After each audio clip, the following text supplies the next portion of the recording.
There is a special kind of hell for smart people. You watch yourself ruin things you desperately want, and you know exactly what you're doing while you do it. You close the laptop the night before a deadline and say, "I'll start early tomorrow," knowing you won't. You feel your thumbs opening the app that always derails your day while another part of you screams, "Stop!" You hear yourself picking a fight with someone who is good to you, and you can't shut your own mouth. It's not that you don't understand. You've read the books, you've watched the videos, you know about trauma, attachment, perfectionism, procrastination. You could probably explain self-sabotage better than most therapists you've met. And yet, when it really matters, you still ghost the opportunity, still choose the familiar chaos, still walk back into rooms that kill you slowly, like a highly educated moth flying into the same cheap light. From the outside, it looks pathetic. Just stop doing that. From the inside, it feels like something older and heavier has its hands on your steering wheel. You promise yourself, "Next time I'll act differently." And then you watch the same scene replay with a new job, a new city, a new person, same ending. At a certain point, the question stops being, "What's wrong with me?" and becomes much more frightening. What inside me benefits from keeping my life like this? This video is not about generic self-sabotage or fear of success. That's surface level. We're going into 10 hidden mechanisms that intelligent people almost never see in themselves. The quiet contracts with suffering, the loyalty to old roles, the addiction to chaos, the body-level alarms that slam the brakes the moment life starts working. By the end, the goal is not to turn you into a flawless productivity machine. The goal is something much more dangerous to your old patterns, that the next time you feel yourself reaching for the same old self-destruct button, a colder, clearer part of you says, "I know exactly which mechanism is online right now, and I'm not obeying it this time." Because smart people don't sabotage themselves by accident. They sabotage according to laws they once needed to survive. And tonight in Labyrinth, we're going to name those laws. Mechanism 1, the secret contract with suffering. Many people think they sabotage themselves because they lack discipline. That's the surface story. Underneath one of the deepest roots is an unconscious contract. If I stop suffering, I betray where I come from. Maybe you grew up in a household where struggle was normal, parents working themselves to exhaustion, chronic illness shaping the emotional climate, debt, war, migration, addiction, adults holding everything together by a thread. As a child, your nervous system was marinated in the message, "Life is hard, we endure, we do not complain." Pleasure was suspicious, rest was. Indulgence and success belong to other people. Fast forward. You build a life beyond those conditions. You gain skills, stability, access to things your parents could never imagine. On paper, you have every right to rise. But in the shadow, a quiet voice asks, "Who do you think you are to have it easier than them?" Every time things get too good, another part of you feels like a traitor. So you stall, you undercharge, you overwork yourself into exhaustion, you choose relationships that require emotional labor, you subtly drag yourself back down to the level that feels loyal.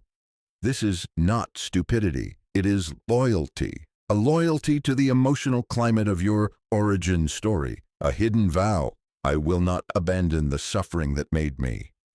You can feel this mechanism in the guilt of resting while your parents still grind, in the discomfort of entering nicer spaces, in the reflex to downplay your achievements around family, in the way you feel more at home sharing stories of struggle than stories of joy.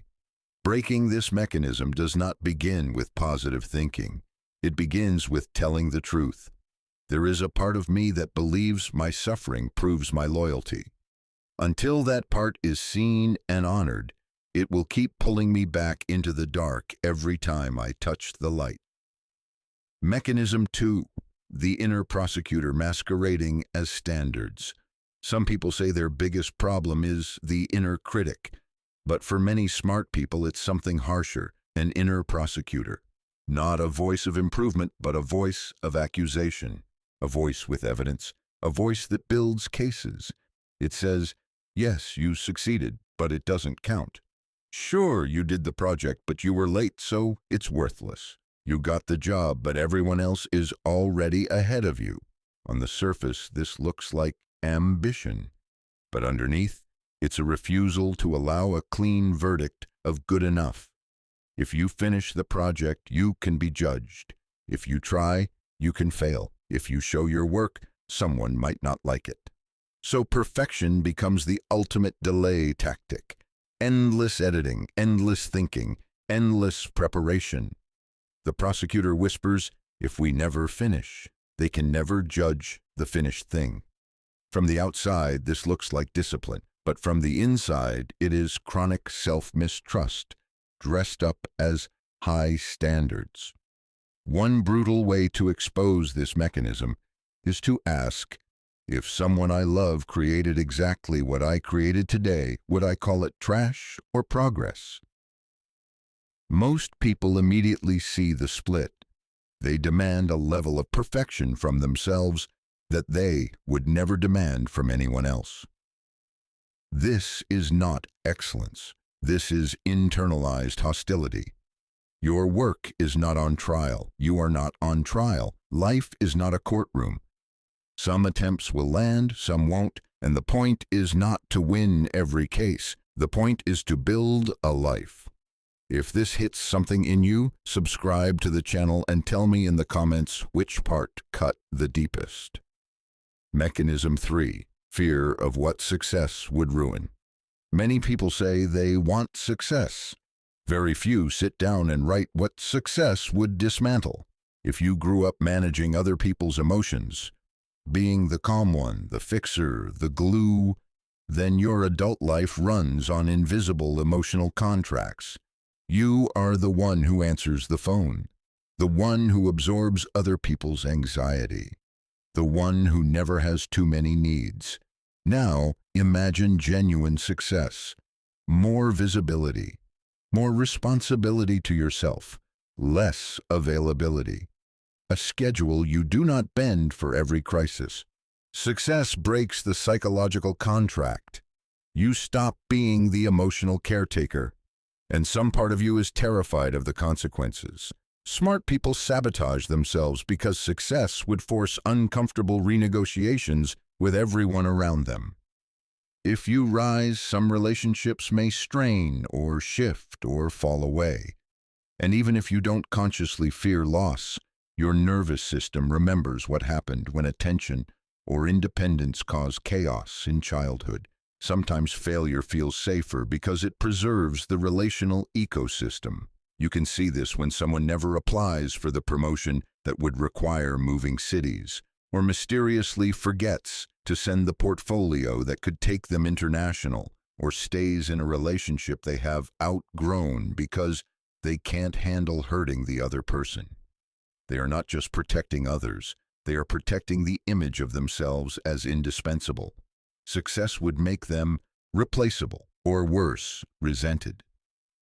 Mechanism 4. Addiction to chaos. A surprising number of high-functioning adults grew up in unpredictable households, peaceful mornings followed by explosive evenings, laughter that suddenly turned into withdrawal, stability always one breath away from collapse. When chaos is the emotional weather of childhood, calm feels unfamiliar, even suspicious. Letting your guard down feels dangerous, so when life becomes stable, money consistent, relationship healthy, work manageable, your body grows restless. The nervous system mutters, something is wrong. This doesn't feel like home. So you create chaos, you overspend. You avoid important tasks until they become emergencies. You say yes to too many commitments and then burnout. You pick unnecessary fights. You drop routines that were working, not because you love suffering, but because your nervous system is trying to return to its emotional baseline. Some research on stress patterns shows that people who grew up in unstable environments will often report feeling bored or empty in calm periods and unconsciously stir up trouble just to feel anything at all. Chaos becomes a stimulant. Quiet feels like withdrawal. Teaching the body that calm is not the precursor to danger is a slow somatic process. It starts with noticing the urge to create problems where none exist and asking, what feeling am I trying to avoid by making a mess right now? Until then, you will keep recreating storms you do not actually want. Mechanism 5, shame-based identity. Many intelligent people secretly cling to an identity built around struggle. I'm the underdog. I'm the outsider. I'm the one who almost succeeds. These identities were formed early through comparison, parental expectations, or environments that rewarded suffering more than flourishing. If your self-concept is shaped around being the struggler, genuine success feels like an existential threat. Who are you if you are no longer fighting, performing, proving? This is why some people collapse or self-destruct the moment things start consistently working. They don't know how to narrate themselves as someone who is allowed to win. If you have spent years bonding with others through pain, your system may fear that joy will isolate you. If you are used to being the smart but broken one, healing can feel like identity death. To shift this, you cannot just add affirmations on top of shame. You have to consciously choose a new identity. I am someone who is allowed to have a life that works. Not a perfect life, not a life without grief, but a life that is not organized around permanent damage. This choice sounds small. It is not. For many people, it is the most radical act they will ever commit. Mechanism 6, loyalty to old attachments. Smart people don't sabotage themselves because they fear improvement. They sabotage because improvement threatens their place within their social ecosystem. If your friends, family, or partner are stuck in their own cycles of suffering, your growth creates tension. Suddenly you are not available in the same ways. Suddenly your aspirations challenge their comfort zones. People who feel threatened by your evolution may subtly or overtly try to pull you back. And some part of you, especially if you were raised to maintain harmony, may comply. This mechanism is quiet. It shows up in micro-choices. You downplay your wins so no one feels small. You avoid projects that would require you to travel or move. You stay in conversations that drain you because leaving would feel selfish. Over time, your potential shrinks to fit the emotional size of the room you're in. Loyalty is beautiful when it is mutual and alive. It becomes a prison when it depends on you staying small. One of the hardest sentences a self-sabotaging person can say is, if my growth creates distance with someone, that distance is honest information. Not a verdict, not an accusation, just information about the true capacity of the connection. Mechanism 7, fear of visibility. Some people are comfortable being competent, but deeply uncomfortable being seen as competent. Visibility invites evaluation. Visibility invites comparison. If attention in childhood was tied to shame, bullying, envy, or punishment, then your nervous system associates being seen with danger. So when opportunities arise that require visibility, leadership, creativity, public work, stepping into a healthier relationship where you are actually noticed, you retreat. You shrink, your voice. You deflect compliments. You delay launches. You disappear right before things could take off. On the surface, you might say you're not ready or still figuring things out. Underneath, your body remembers what happened the last time you were visible. Maybe you were mocked. Maybe someone copied and outshone you. Maybe your joy triggered someone else's rage. Until the body learns that visibility can coexist with safety, You will keep dimming yourself precisely where you are meant to shine. Mechanism 8. Dissociation from desire. A shocking number of high-achieving people do not know what they actually want. They know what their parents wanted, what culture rewards, what earns praise, what looks impressive. But their true desire is quiet, muted, dissociated. When you pursue goals that don't belong to you, your system eventually rebels, not because you fear success, but because the success would be meaningless. You drag yourself through degrees, careers, relationships that look perfect on paper and feel dead in the body. You procrastinate not because you are lazy, but because your deeper self is not invested.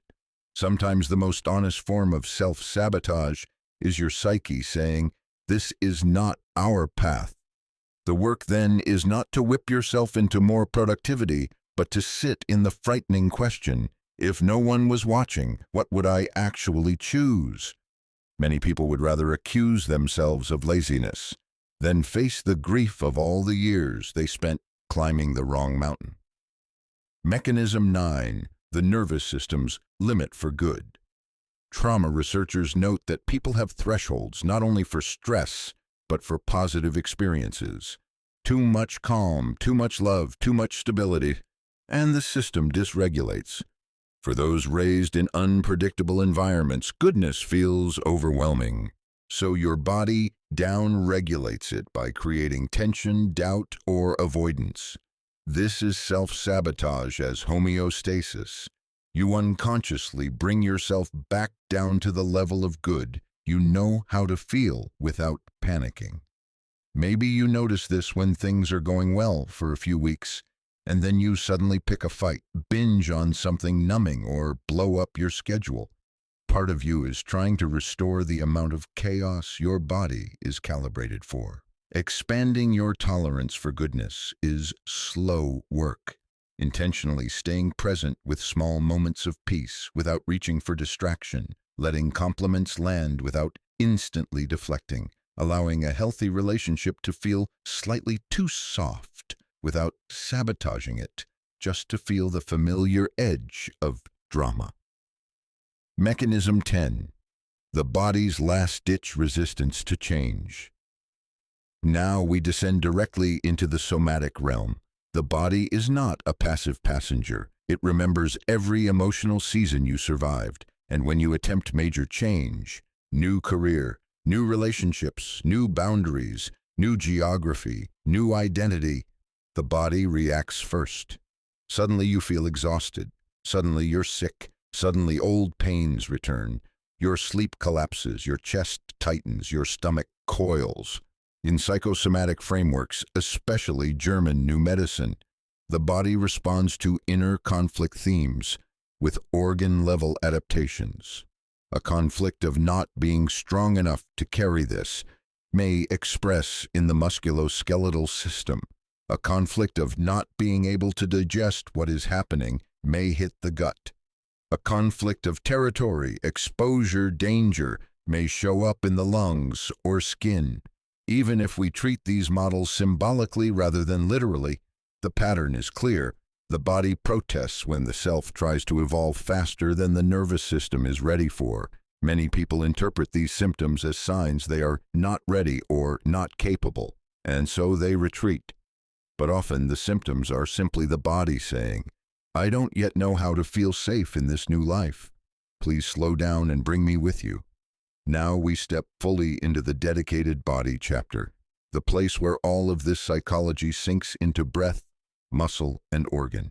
Surveys on stress and transition show that a majority of people report physical symptoms not only during crises, but during positive change. Promotions, moves, marriages, even recovery. The jaw tightens before difficult truth-telling. The stomach knots before visibility. The throat constricts before boundaries. The heart races before change. This is why body-level work is essential for breaking sabotage. You cannot think your way out of somatic resistance. The nervous system rewires through repetition, safety, and micro-exposure, lying on the floor and letting the back fully meet the ground, exhaling longer than inhaling, unclenching the jaw when you send the email instead of waiting until after, speaking one honest sentence a day, doing one tiny action that aligns with your future self rather than your past one. Over time, the body updates its map. Success stops being coded as danger. Peace stops being coded as boredom. Goodness becomes tolerable, then familiar, then safe. If you zoom out, the pattern becomes almost embarrassingly common. Rough estimates from different mental health surveys suggest that around 1 in 3 people can clearly describe a pattern in which they themselves repeatedly get in their own way at key moments, yet only a small fraction ever talk about it with anyone. On paper, they are functional adults. Inside, they move through life like a driver who keeps quietly yanking the steering wheel away from every road that might actually lead somewhere different. Most of them never realize that the problem is not a lack of knowledge. Smart people read the books, listen to the podcasts, save the quotes. Information is not the missing piece. What is missing is contact with the part of them that is terrified of what will happen if change actually works. That is why the work of untangling self-sabotage always has 2 layers, the visible layer of behavior and the invisible layer of protection. On the surface, you see procrastination, overthinking, drama, withdrawing. Underneath, you always find a part of the psyche trying to keep the system loyal, safe, familiar. So if you recognize yourself in more than one of these mechanisms, it doesn't mean you are uniquely broken. It means your psyche is overprotected. It has built thick walls around an outdated version of you and is still guarding that person as if they were in danger right now. In a strange way, your worst self-sabotage is proof that you are worth protecting. The invitation of this video is not to go to war with yourself. You don't need another internal civil war between the part that wants to move and the part that wants to freeze. What you need is a quiet, ruthless honesty about what you are afraid of losing if things finally start working, afraid of outgrowing your parents, afraid of having no excuse left, afraid of seeing how much time has already been wasted, afraid of stepping into a life where you can no longer pretend you're powerless. When you can name that fear, you can negotiate with it. When you can feel it in the body, the tight throat, the heavy chest, the sudden sleepiness whenever you try to sit down and work, you can stop calling it laziness and start calling it what it really is, an alarm system tuned to an old reality. And this is where the deeper philosophy of Labyrinth comes in. Jung wrote that what we call fate is often just the unconscious running the same script until we're finally willing to look at it. New German medicine adds another layer, suggesting that the body writes this script in tissue and cell, running biological programs to adapt to conflicts we weren't conscious of having. Whether you take that model literally or symbolically, the core message is the same. Nothing in you is acting at random. Your mind and body are trying, in their own distorted way, to protect you. The question is, protect you as who? The child who had to stay small, the teenager who had to perform pain to be taken seriously, the adult who only felt valuable when they were exhausted, or the person you are slowly becoming now, someone who is allowed to be visible, rested, resourced, imperfect, and still moving? At some point, the loyalty has to shift, not by declaring war on your past, but by saying to it very clearly, "You got me here, thank you. I'll take it from now on," and then proving it with behavior that your nervous system can actually tolerate, small, consistent, slightly uncomfortable steps in the direction of a life that works. You will still sabotage yourself sometimes. Everyone does. The difference is that it will no longer be a mystery. You will know which mechanism grabbed the wheel. You will feel it in your body. And you will have enough awareness to choose, even once in a while, not to obey it. That is how self-sabotage stops being a life sentence and becomes what it always secretly was, an old safety strategy that has finally outlived its job.